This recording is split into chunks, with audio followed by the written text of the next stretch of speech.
ଆସିକି ଦୁଆରେ ପହଞ୍ଚିଛନ୍ତି ମୁଁ ୟାଙ୍କ କଥା ମୁଁ ରଖିପାରିନି। ମୁଁ ରାତି ସନ୍ଧ୍ୟାରେ ଯାଇନି, ମୁଁ ଛାଡ଼ନ୍ତି ମୁଣ୍ଡ ପାଇଁ ଇଏ ପାଇଁ ଛାଡ଼ନ୍ତି। ତେଣୁ ଶିକ୍ଷାକୁ ଏକ ନୂଆ ଦିଗ ଦଉଥିବା ପନ୍ତା ଭଳି ଗ୍ରାମରେ ଏକ ଶିକ୍ଷାର ପ୍ରସାର ପ୍ରଚାର କରାଇ ପାରୁଥିବା ଏଭଳି ଜଣେ ବ୍ୟକ୍ତିତ୍ୱ ଯାହାଙ୍କର ଗୁଣଗାନ କରିବା ବା ଯାହାଙ୍କ ବିଷୟରେ କହିବା ବୋଧହୁଏ ଅକ୍ଷର କମ ପଡିଯିବ, ଶବ୍ଦ କମ ପଡିଯିବ।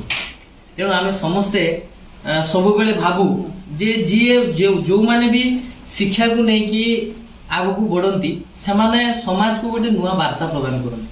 ତେଣୁ ଆମେ ଗୋଟେ ଛୋଟ ପ୍ରୟାସ ଜାରି କରିଛୁ ଆମର ଯୋଉ ହିନ୍ଦୁସ୍ତାନ ଡେଭଲପମେଣ୍ଟ ଫାଉଣ୍ଡେସନ ତରଫରୁ ଗୋଟେ ଛୋଟିଆ ପ୍ରୟାସଟେ ଆମେ କରିଛୁ ଯେ ସାର୍ ପନ୍ତାରେ ଯୋଉ ଜିନିଷଟେ କରିଥିଲେ, ଯୋଉ ଶିକ୍ଷାକୁ ଆଗକୁ ନେଇ ଯାଇଥିଲେ, ଗୋଟେ ଶିକ୍ଷାର ଜଣେ ନାଉରୀ ଯେତେବେଳେ ନାଟେ ଚଳାଏ, ଜଣେ ନାଉରୀ ଦ୍ଵାରା ସିଏ ତାର ଦିଗକୁ ସୂଚନା ଦେଇକି ସେ ଆଗକୁ ବଢି ଚାଲେ। ତେଣୁ ଠିକ ସେମିତି ଯଦି ପନ୍ତାରେ ଆଜି ପ୍ରତିଟି ପିଲା ଶିକ୍ଷିତ ହେଇପାରିଛି, ଶିକ୍ଷା କଣ ସେଠି ଜାଣିପାରିଛନ୍ତି, ଜ୍ଞାନର ଆଲୁ ପ୍ରଚାରିତ ହୋଇପାରିଛି, ତେଣୁ ସେ କେବଳ ଆମ ସାରଙ୍କ ପାଇଁ।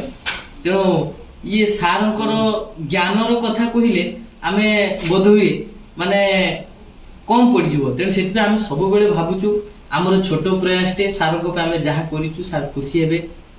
ସାରଙ୍କ ପ୍ରତି ଆମର ଯୋଉ ଭକ୍ତି ରହିଛି, ଭଲ ପାଇବା, ସ୍ନେହ ରହିଛି, ସାର୍ ସବୁବେଳେ ଏଇ ଭାବରେ ସୁସ୍ଥ ରୁହନ୍ତୁ, ସୁନ୍ଦର ରୁହନ୍ତୁ।